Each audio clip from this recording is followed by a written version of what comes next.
amplo.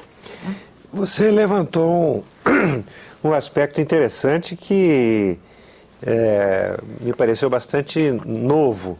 É a relação entre espiritualidade e saúde. Qual é a relação?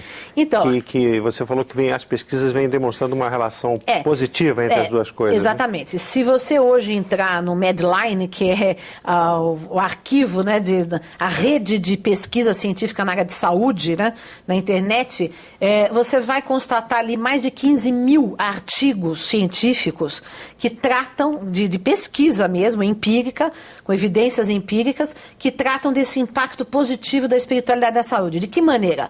Por exemplo, mostrando que a oração, a meditação, e aí que é interessante, não importa se a oração é muçulmana, católica, se a meditação é budista, hinduísta, não importa. Quer dizer, todas elas têm o mesmo efeito. Né? E é uma coisa interessante. Aí você demonstra que não importa a forma que a fé assume, o importante é ter algum tipo de fé. Né?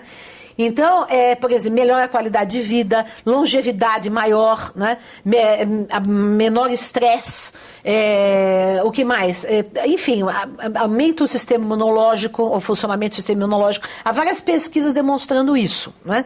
Então, esse impacto já vem positivo da espiritualidade na saúde, vem sendo estudado por vários pesquisadores no mundo inteiro, tem sido publicados agora no Brasil. Nós estamos começando alguns grupos de estudo, tem na Universidade Juiz de Fora, tem na USP, na Faculdade de Medicina da USP, que eu tenho contato com ambos, né?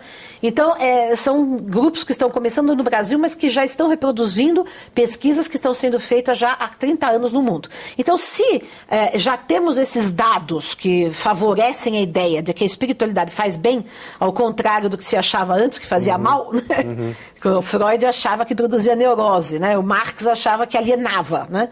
Então, nós podemos pensar que ela deve também ser incluída na educação. Mas o que é interessante também é que esses estudos demonstram que, às vezes, a espiritualidade, as religiões podem fazer mal. Quando tem um conceito de Deus muito punitivo, muito vingativo, né? Quando colocam muito medo, quando tem muita figura do demônio. Então, aí o impacto é negativo, porque provoca ansiedade, medo, etc. Então, aí você tem uma qualificação do que é uma vivência saudável das religiões ou da espiritualidade e o que é uma vivência mais, digamos, fanática e que pode provocar um problema até na saúde, né? Além dos problemas sociais, né, que a gente sabe que provocam. Você teve alguma experiência como aluna em algum colégio confessional, algum colégio religioso que possa lhe ajudar nessas reflexões? Eu tive várias... positivo ou negativamente? Eu tive várias experiências positivas, por incrível que pareça.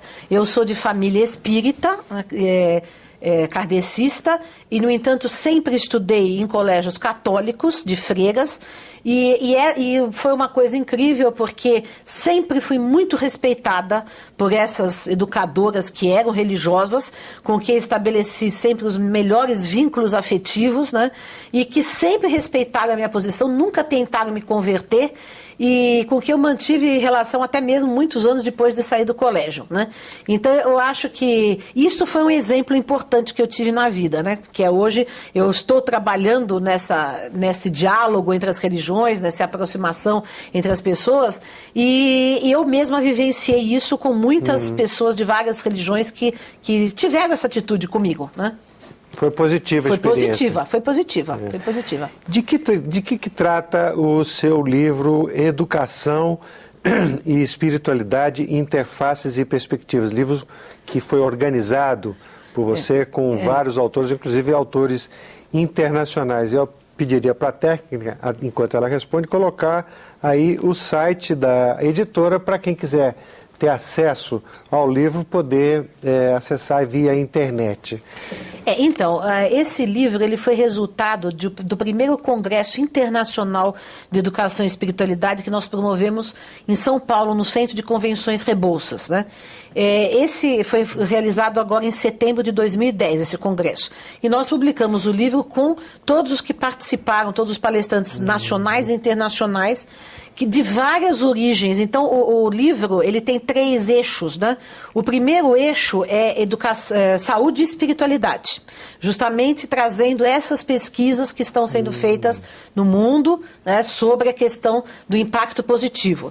Depois, o segundo eixo é educação e espiritualidade. Aí, com várias pessoas pesquisadoras também do mundo, tem, por exemplo, a Marion de Souza, da Universidade da Austrália, né, a Laura Lippmann, de Washington, de um centro de pesquisa de Washington, que estão trabalhando por essa implantação da espiritualidade na educação, da mesma maneira que nós estamos trabalhando no Brasil, de maneira não confessional e etc. Né? Mas nesta parte também tem a contribuição de pessoas de várias religiões, judeus, protestantes, católicos, budistas, espíritas, etc. E depois, na terceira parte, nós enfocamos um outro eixo, assim, também pouco ortodoxo no meio acadêmico, que é a questão da reencarnação e da educação. Porque como no Brasil nós temos aí, pelos dados de pesquisas, praticamente 50% da população brasileira que aceita a ideia da reencarnação, né? Então nós discutimos também a ideia da reencarnação sob diversos aspectos: budista, espírita, hinduísta, antropológico, científico, filosófico, e qual seria as consequências dessa ideia na educação. Tem um tema também que lhe diz respeito, e também guarda relação com a questão da educação e espiritualidade, que é o papel da afetividade na formação integral da criança. O que você pode dizer sobre essa relação? Então, isso faz parte de um dos projetos que eu tenho no mundo acadêmico, que é de resgate dos grandes clássicos da educação. Quem são esses clássicos? Jan Amos Comenius, que é um educador tcheco do século XVII, maravilhoso, pacifista, ecumenista.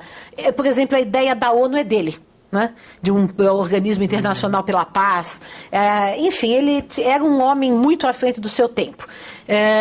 O outro, o Rousseau, que é mais conhecido no Brasil, Jean-Jacques Rousseau, né, pedagogo iluminista, que escreveu Emílio, Pestalozzi, que foi discípulo de Rousseau. Todos esses clássicos da educação, eles tinham que visão? Uma visão integral do ser humano, inclusive a dimensão espiritual.